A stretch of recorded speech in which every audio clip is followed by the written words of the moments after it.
Susan Martin, and I've worked for Tutor Doctor for about 2.5 years, maybe 3.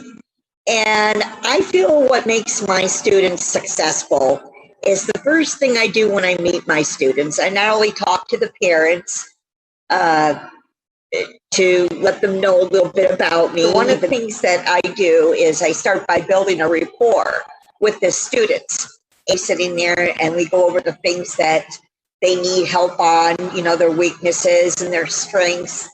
And I feel that building a rapport with the students is the best thing in the beginning, because if they don't like you or if they just don't want to tutor, at least they get to know you.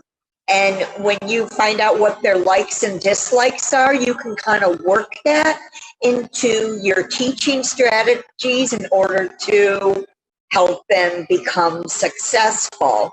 Like, for instance, let me give you an example. I had a student that had issues with writing. He did not like to write at all. Mom said, I can't get him to write. So what I did is I found out that he liked Mario Brothers.